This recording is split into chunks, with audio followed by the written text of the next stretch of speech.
What's up, everybody? Welcome back to the LS Training and Nutrition YouTube. So we're going to be back on the nutrition grind in this video. So a lot of the things I'm going to say in this video are going to be very similar to what I said in the last nutrition video we did.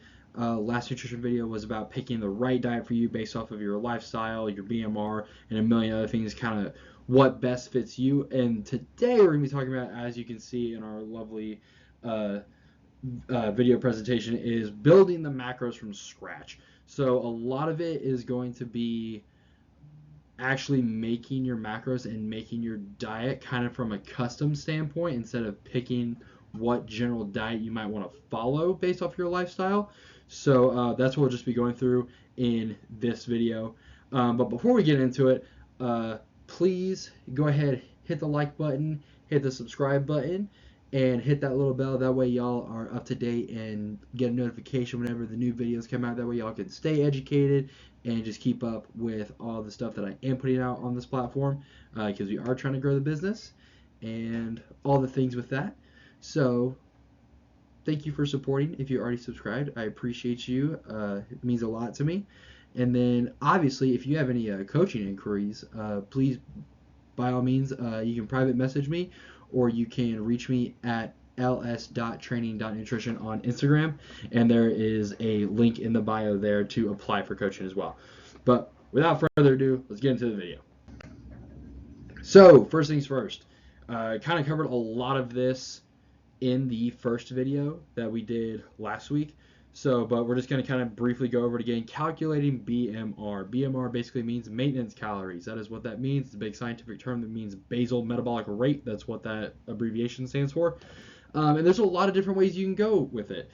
My favorite way to do it personally, there's a ton of free online calculators that you can find that will go off of your height, your sex, your activity level, your current body weight, all of the things, and you can do it in kg or pounds. It will convert it as to what it needs for whatever equation it's using. And then MyFitnessPal will also automatically calculate it. I'm not really sure what equation or method it uses to calculate it, so I usually don't just like trust that one right out the gate. However, it's a great place to start. If you're starting from nothing, adjusting it after you run whatever calories at whatever nutrition tracking app that you use, if you run that for a couple of weeks and you're going the wrong direction, you're going the right direction, play with it a little bit, plug and play, figure out what works. The equation that I use most of the time for all my clients is going to be the St. Mifflin GR. I don't even know how to pronounce that J word, to be honest. I just use the equation. That one's the most accurate one. It has a lot more variability that you can use in it, and is a little bit more specific as to your calories based off your lifestyle, your body weight, your activity level. The biggest thing that affects your BMR is going to be your activity level, and you have the most variability with that equation to kind of play with the activity factor that you use in the equation. That's why I like it. It gives me a little bit more fine-tuning instead of a way broader range of information to use for clients.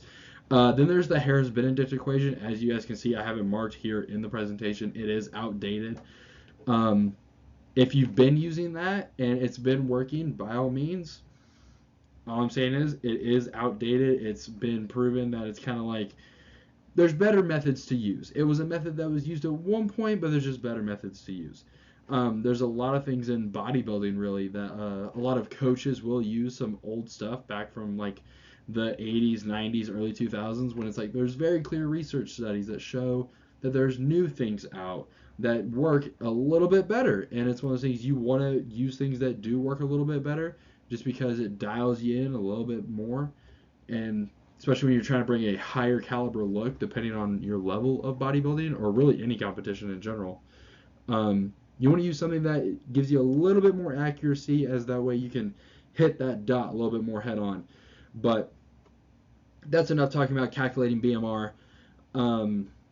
That's really all there is to it. If you really want me to go into a lot more depth with that, and like how that equation works, or whichever equation works, drop a comment. It might be in a later video. But we're not talking about that in this one. We're just talking about calculating the BMR and then actually building your macros based off of that. For one thing, you're going to need the BMR to calculate whether you're the in between of, depending on whether you're bulking, you're going to need to know where that baseline is, and then add a couple hundred calories. Probably a good place to start is 300 or 3 to 500. That's about where you want to start for getting bigger, putting on some lean mass without putting on too much fat, and then subtracting 3 to 500 if you're trying to drop body fat and retain as much muscle as possible. But percentages for macros, okay? So I know it says fill in the rest right there. Not necessarily. There's a little bit more science behind it. Don't just plug in your protein and then go ham in the rest of it. It doesn't really matter. It does matter, and we'll get into a little bit more of that. But like I said, it kind of varies based on the goal, whether you're trying to put on lean mass or lose some body fat. 1 gram of protein per pound body weight, that's really all you need. Running a little bit more higher protein diet can lead to a little bit of digestion distress. It's not needed, especially if you're in a caloric deficit. Not really. You're not going to need an extra 50 to 60 grams of protein on it to maintain your body mass. You're really only going to need your 1 gram protein per 1 pound body weight. However, if you're trying to put on lean mass, you're going to do 1 gram protein per 1 pound desired body weight. So if you're 180 and you're trying to cut down, you're going to want to use 180 grams of protein. However, if you're trying to put on lean mass, you're 180, say your goal is to bulk to 190. You're going to be eating 190 grams protein per 1 pound body weight, or even maybe 10, 20 more grams than that, just to really pack on the lean mass. And then fill in the rest. That is not necessarily true. Okay? A lot of people would just say, yeah, you just hit your protein goal and then, basically throw it to the wind as to how you fill in the rest of your macros. Don't do that. You want to have at least, I believe, 20%. Yeah, it's 20.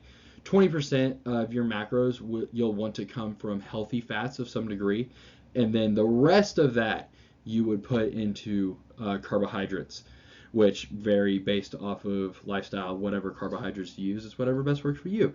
But usually you don't want your fats to go higher than 30. 30 is pretty high for me. I usually keep mine in between about 28 and 20%. No, 26 and 20. Sorry, numbers are hard. All right, it's late. Anyways, protein sources.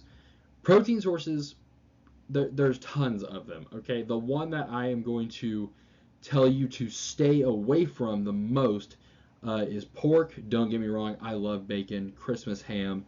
It's just iconic. But I maybe eat pork in a decent amount, maybe 2-3 times a year. It's not very often. Pork it's just not a very anabolic protein source. It's a lot higher in fat. There's also studies on it that there's a ton of bad things that come out of pork. There's a condition where you get a ton of cysts all over your body. It's also deemed as pretty much a unclean meat. So just stay away from pork. That's just best option. However, rest of the protein sources that you can pick from, you want to go for a leaner meat. Depending on if you're trying to put on lean mass, you can go with beef a lot more. And then when you're trying to cut off body fat, you're typically going to go with some sort of poultry. So usually it's like chicken or turkey in a lean percentage for typically it's ground turkey. You'll want to go with that. And then chicken breast, chicken and rice. It's iconic. It's iconic for a reason. It works. It's a great protein source, great carb source, and then you can add some healthy fats to it as need be. But like I said, it kind of varies based off your goal. What's easily digestible, what fits your lifestyle. Those are things that are always going to come into play when you're working with your nutrition. What works for you? Like if you have a really busy job and you don't have a lot of time to eat, I will literally give my clients this much of this, this much of this, this much of this, and this much of this. And you actually, when you look at it, I literally just laid out an entire diagram for them to make a sandwich. and that's literally what it is. And so it's one of those things. What best works for you? What can you fit into your schedule? What's easily digestible? If you're eating something that causes inflammation, gives you some acid reflux, it's just kind of like, yeah, stay away from that. You know what I'm saying? Um, but yeah, great protein sources. Lean ground beef. The leaner the ground beef, the better, in my opinion. I just like having leaner ground beef. So I try to get 93.7. 90.10 is golden, absolutely golden. Anything less than the 90% of lean mass is kind of to me, because most of the time it just goes straight to 80-20. There's not really a like an 85-15. You see that sometimes, but 90-10 is the golden standard for lean ground beef. Um, and then the leaner you get in the ground beef section, you can actually use lean ground beef when you're trying to lose body fat, but that also depends on what your caloric intake needs to look like, and also what you're prepping for. Like the last 8 weeks when I was prepping for my bodybuilding competition, I was eating straight whitefish and ground turkey for 8 weeks. It wasn't anything glamorous, but that didn't really bother me because, when you're prepping for a bodybuilding show, it's not about taste. It's about, are you going to look your top notch? So, because the goal of bodybuilding is to win the competition. And if you're competing multiple times, the goal of that is like a little mini goal, is like a side quest, is be better than the look you brought before that. So, like, once you get to a high level, sometimes it varies because it's like, you're a little bit better, a little bit better. Oh, you're right about where you were before that one. And then, oh, you go down a little bit more, a little bit better, a little bit better. And so it varies once you get, but that's just once you get to like the pro levels. Like, I'm nowhere near pro. It only gets better from here. It'll be a better look every time right now at this point in my life. But anyways, that's protein sources. Not a whole lot to it. And then measurements for that really depends on really how big of a person you are and how much protein you need in your actual diet. Typically, I'll measure my chicken breast out in 6 ounces per meal. With my breakfast, I have 4 ounces, but that's also combined with a cup of egg whites and 3 whole eggs. So that's just me. I have clients who I measure write their programs for 4.5 ounces because they're like 5'7" and 160 pounds. So like they don't need that much protein. So I'm not going to give them a 6-ounce serving on their meal plan just for them to be like, this is a lot of food and they can't eat all of it. So that's just another thing to keep in mind when you are picking these sources. It's like, you don't need to eat 6 ounces of it at a time if you're like 5'8" and 140 pounds. Like, be smart about it. You don't need to eat a ton of food right out the gate. But that's all there is to protein sources. Not a whole lot to it. Next, carb sources. Oh my gosh. Carbs, carbs, carbs. This is quite literally where you fill in the rest. Okay? You set your protein, you set your fats, you set your carbs. I know fats are coming after this slide, and I put carbs before it, but don't let that fool you. Fill in the fats first. Do that percentage first, and then plug and play. How many grams of carbs are you going to eat in your diet?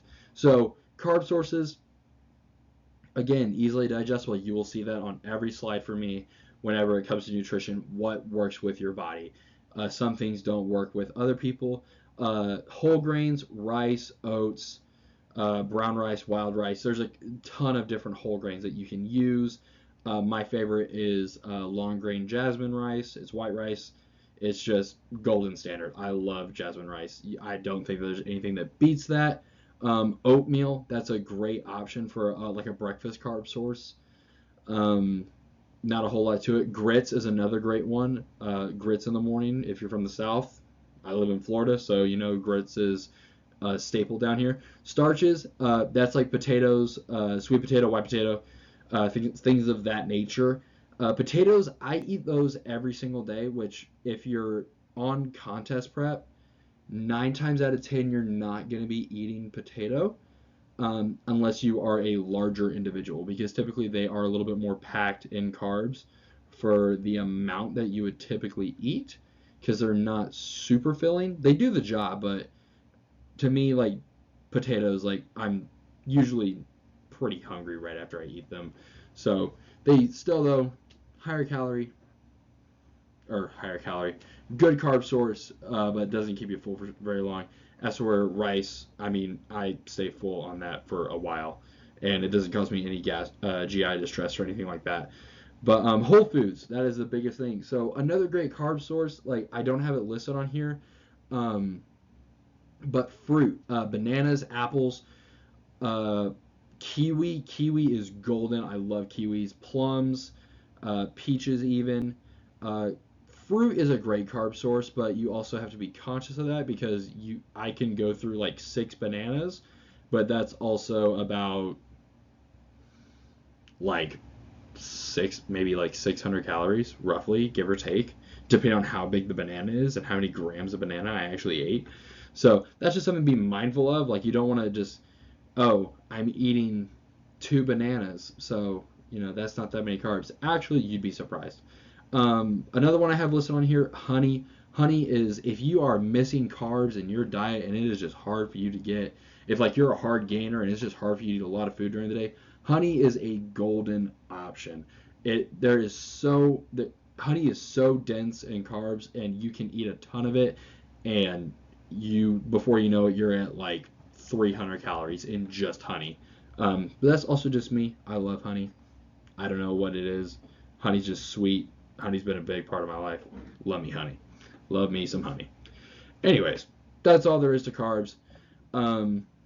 Like I said, there's not like a really way to measure this into your macros outside of setting the protein first, then setting the fats, and then the rest of it you fill in with carbs. And then that also is going to depend on whether you're a endurance athlete. You're going to probably need more carbs than you will fats because you don't want something that's slower digesting in your system. You want something that's quick carb source. So that's something to keep in mind. Powerlifters, they're just going to eat a lot of food. That's just about how it is. But like I said, endurance, they're probably going to be a lot higher in carbs, a little bit lower in fat, probably hitting about that 20 percentile mark for their macros on the fats, and then probably way higher on the carbs. But if you're doing balanced, it doesn't matter. Just hit in between that fat range and then plug and play as to what best fits for you. Does that work with you? How you eat, how the way you build your meals, XYZ, etc. Like I said, don't make it rocket science. There's not a lot of rocket science to it. People think building their diet is the hardest thing in the world because they don't know what they're doing. It is not rocket science, I promise. It's just a matter of people don't know what they're looking at, and so if they're not asking the right questions, they're not going to get the right answer as to what they're trying to answer. But don't overcomplicate it. It's really simple. Just stick to whole foods. That's the biggest thing. Stick to whole foods. It's not that hard, I promise. Then fat sources. Okay, that's all there was for carbs. That again, like I said, that is fill in the blank with whatever's left over in your macros. So fat sources, you're going to see I have on there polyunsaturated fats. What does that mean? That's a big word. That's just basically a simple type of fat because there's multiple different forms of fat in diets. There's trans fat, there's polyunsaturated fats, there's monosaturated fats, monounsaturated fats, all the things. Best way to find out if something is a polyunsaturated fat, typically it's liquid at room temperature. So olive oil, that's literally like the number one thing that comes to mind. Olive oil, avocado oil, coconut oil. They're all great fat sources. My personal favorite is olive oil. That's just something that I've always done. Just put a little bit of that over your rice. It makes the rice taste 10 times better.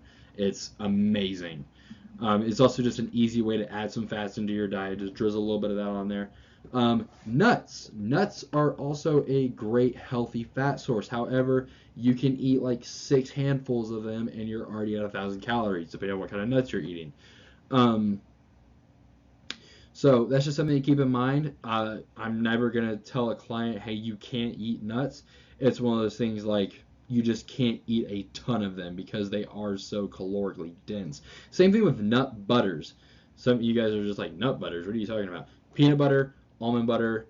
I really don't think that there's any. There's also like cashew butter. I've seen cashew butter before. That's just weird to me. I also have a cashew allergy, so I'm not touching that. But hey, if you like that and that fits in your diet, by all means, whatever floats your boat there, bud. But anyways, oils, like I just said, it is listed at cheese. Cheese, you'll notice it is highlighted in red. Um, Cheese is a kind of a funny subject. I'm never gonna openly recommend that onto a client's diet, especially if they're like trying to lose fat, because cheese, while it can be like a healthy form of cheese. It's one of those things. Cheese, it kind of usually blocks up your digestive system. Usually causes a little bit of inflammation. At least in me personally, if you can tank cheese for some reason and just have like no GI distress out of it, um, you're a freak of nature. You have been blessed because cheese just does not agree with my system as much as I love it on a good burger. Uh, Cheese just, you never catch me adding cheese into my diet. It's just not something that I put on my macros because it's it adds some unnecessarily calories, and really the only thing you're doing at that point is just trying to add pleasure into the diet per se. Because personally, like mac and cheese, that is absolutely goated, but it's just, literally just straight carbs and a ton of fat. That's all that is. Um, but like I said, so something the like I was saying earlier, you want to keep your percentages for your fat sources in between 20 and 30. Any higher than 30, that's way too high in my opinion. 20 is like bare minimum. You need fat to operate in your body. It's especially for your brain. Like your brain runs on glucose, but it also runs on healthy fatty acids, and it's also really important for a ton of other metabolic processes and things that just go on in the body internally outside of your basal metabolic rate. So that's just something to keep in mind. Don't go below 20%. Don't think, oh, low fat. No, don't do that. You're gonna have brain fog and a billion other things. I've tried it. It doesn't work. Okay, don't do that. However, you don't want to go super high either, because you will also in turn put on more body fat if you have a high fat diet. Um, Now, with that being said, carnivore, that's literally primarily strictly protein and fat. Okay, it's also the same thing as keto pretty much if you think about it. However, if you are eating a surplus amount of fat with a moderate intake of carbs, the carbs have to get turned into fat to be stored as fat. However, fat is already fat, so it just gets stored as itself, which there's a ton of other metabolic processes to that. There's a lot more science behind it. That's just bro splaining how that works. So don't go too high, don't go too low. I'm not a fan of super high fat diets. I'm not a fan of super low fat diets. I agree with Jeff Nippard a lot in this sense of having that like little in between is prime time, because you don't want to go too high, you don't want to go too low. However, that is literally all there is to creating a diet. If you guys want to see me actually break it down in a later video, please by all means drop a comment in the comment section, and if we get enough of those, I will do it. I will break down a full diet, building it from scratch. I will literally explore it in a whole Excel sheet to show y'all how I break it down, for example, and how I would write a diet for myself in that. But with that being said, that is all there is to building a diet and like building your macros based off of that. So 1 gram of protein per 1 pound body weight. So if you weigh 180, you're eating 180 grams of protein. Okay. Fats in between 20 and 30% of your BMR. Okay. For the record, if you're just want to do some simple math on that, um, fat is 9 calories per gram. So if I have, and protein and carbs are both 4. So if I don't know if y'all can see this. So that says 2300, right? Yeah, 2300. Okay. So if say times 0.26, which would be 26% of 2300 calories, is going to be 598. Okay. When I divide that by 9, that is going to equal how many grams of fat. Okay. So that would be 66.44444, but we would just probably say 66. So that'd be 66 grams of fat that go into your diet. Okay? So that's 598 calories right there. So 2,300 minus 598. Get out a piece of paper if you need to follow along. Leaves me with 7002. Okay? Minus, like I said, if I said I was 180. So 180 times 4, because 180 grams of protein times 4 is going to equal the calories, because protein is 4 calories per gram. Find my parenthesis here. There it is going to leave me with 982 calories left. So once again, you divide that by 4, and that is going to be your carb count. So you'd be at 245.5 grams of carbs. We would just say 245 or 246, one or the other. But that's how you would write that down. And then from there, plug and play. Have fun. Okay? From there, it is building something based off of what works with your diet, what works with you, what do you like. One of the biggest things when you're building your macros is you think it has to be this, it has to be that. What I'm not saying is go get Burger King. That is not what I am saying. But make it food that you enjoy, okay? Dry seasonings are a great option. I always tell my clients, sugar-free sauces, obviously you can't go super crazy with them because eventually those calories do add up for the 2 tablespoons per 10 calories. Like, eventually that does add up if you go over 2 tablespoons, because before you know it, you're at 50 or 60 calories that maybe you can't afford. But either way, make the food enjoyable. Dry seasonings. I literally use a ton of Kinders down in my cabinet. That is all my spice cabinet is. That and Danos. Okay? Dry seasonings, 9 times out of 10, as long as there's not like panko or something involved in it, usually there's 0 calories. Go ham with that. Dry seasoning. If you're trying to add a little bit of like flavor to your meals, if you're struggling with your seasonings because they get a little bland, onion and cilantro combination, it gives it this like the best thing that I can describe it to is like some kind of like Hispanic dish, but obviously it's not. However, it just gives it like that little zest on it, and it's like just a little another layer of flavor that helps you if you're in a deficit. But yeah, so with that being said, plug and play. That's how you do it. And by all means, rewind that as many times as you need to follow along with what I just did, and then plug in your own calories, plug in your own body weight and protein, and then do the rest from there. Okay? That's how that goes. So, with that being said, that is the end of the video. I hope you guys enjoyed it. It was, honestly, this is my jam. I love talking about this stuff. To me, it just clicks in my head.